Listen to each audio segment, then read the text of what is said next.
Hi, I'm Chris Roberts. Ever since I saw Star Wars as a wide-eyed 8-year-old, I dreamt of being a hotshot pilot saving the galaxy or a lovable rogue making my way across the cosmos. It inspired me to make Wing Commander and has influenced everything I've done since then. 10 years ago, after 20 years of making games, I was burned out, so I took a break, but I never stopped playing games nor loving them. And now, I'm ready to come back, and I'd like to show you something I've been working on. But I don't want to build any old game. I want to build a universe. I want to build a game I always wanted to build, but I didn't have the tools to do until now. One that you can fly off a carrier fighting a heroic war on the front lines, but also one that you can muster out and find your own fortune in the stars wherever your spaceship takes you. I want to be able to share this experience with my friends and fight against real opponents in space, not just AI. And I want this to be as good or better than any other game out there, and I want to actively push the boundaries of what you can do in a game. None of this would have been even possible 2 years ago. But with Moore's Law driving PC performance and cost and the gaming community embracing talented developers via crowdfunding, I believe it is possible today. I've never been accused of having a small vision, and so I thought it was best if I share my ambition with you visually. I'm pretty excited by how it's joined out, so why don't you come join me for a sneak peek. What I'm building, the Star Citizen and the Squadron 42 combination, you essentially have both things available to you. So Squadron 42 is the sort of single player experience where you are getting missions. You're in the military, so it's not that open world because you're going to be going AWOL if you decide you want to go off to some other planet. So the idea of it is you serve a campaign, you fly missions, it's branching just like Wing Commander was, and you have exactly that Wing Commander experience with the added bonus of some multiplayer and your friends be able to sort of co-op play with you as wingmen when you fly your missions. But when you finish your tour of duty, you muster out and you're in the wide universe, and then it's open world. You can go where you want, do what you want, choose who you want to be. And the other thing that's nice about this is you don't have to do Squadron 42. You can get into the Star Unit. You can basically decide you're never going to go fight in the military. You can decide that I'm just going to be a merchant or I'm just going to be a pirate. I think what we're talking about here has everything that made Wing Commander great and has everything that made Privateer and Freelancer great. It basically has both things, and the single player sort of military campaign side sits inside this whole universe in a holistic fashion. The idea is that it should be dynamic. So I've talked about the universe being a living entity and something that's always changing, and it's going to change based on the player's actions. So things that players do will have an effect on the universe, and they'll also be able to become part of the universe. So a good example is, say, a player that's an explorer and they explore around enough time and they find a space anomaly and then they manage to navigate a jump. That jump point and the system that they've jumped into will get named after that player. So like that player becomes part of the history and lore of the universe. And on top of that, we're going to be dynamically adding content to these universe. I'm not interested in having yearly updates. We'll have a team of people that are adding content on a weekly, every 2 weeks basis. So you're starting this system and you start in the game and it's got 50 star systems, for instance, and 2 weeks in, a jump point's discovered for another system and someone navigates it and bam, we've got a 51st system and so on. So one thing I think you'll all be very excited about is the level of fidelity in space, the graphical detail and the immersion, because it's to a level that I've never been able to achieve before. I'm trying to build a world that it's so detailed and has such great texture that you forget that it's a game, which is always my goal when I'm building games. I'll just climb into the cockpit of the fighter, and as you can see, as we're sort of climbing in, there's a huge amount of detail in the cockpit, because one of the biggest keys for me in the next game I'm building is I really want to have that immersion to be complete.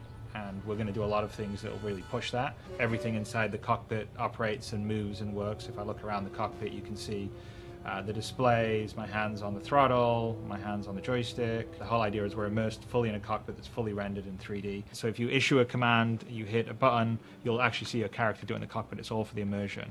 Well, I think immersion is really important for me because I think that you have to really visualize and create a very believable world. So that's one of the reasons why I always sort of really push the visual fidelity, is because I think that helps with the immersiveness. And the more immersive, the more connected you are to the experience. The more connected you are to the experience, I think the more fun the game itself will be. So an example of that is if we're looking around at our character, we can see that the character himself is about 100,000 faces, which is about 10 times the detail of most current day AAA games. There are about 10,000 faces or so, and so that just allows you to have a little extra detail. The wires on his pilot outfit, the creases in the uniform, and have it really stand up when you come in close and not break down because it's too pixely.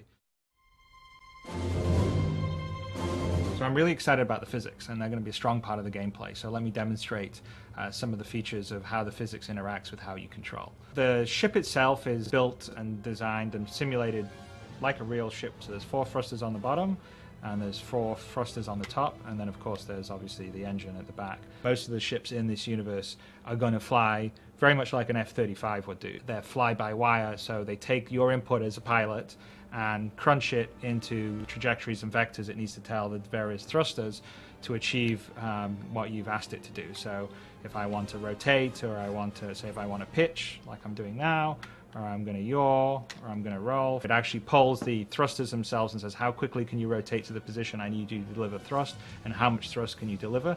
And the thrusters talk back to the flight computer and says, okay, I can get you there in 0.1 of a millisecond, and I give you this much thrust. The whole system is dynamically doing that every single frame and flying that way. It's really cool because what happens is a lot of unexpected or dynamic behavior happens by it. And then, for instance, if we're flying around in a dogfight, one of our thrusters gets damaged, it will affect our maneuverability. And it's not a matter of changing a script or data, it's actually all dynamically simulated in the system.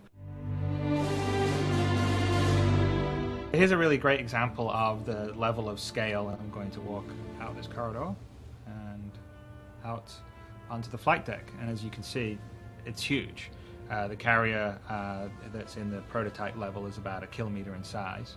It's full of activity and spaceships and people. So one of the things that I'm the most excited by the technology we've been working on is the ability to scale. So we have detail for scale at a human level, so our character's about 1.8 meters in size.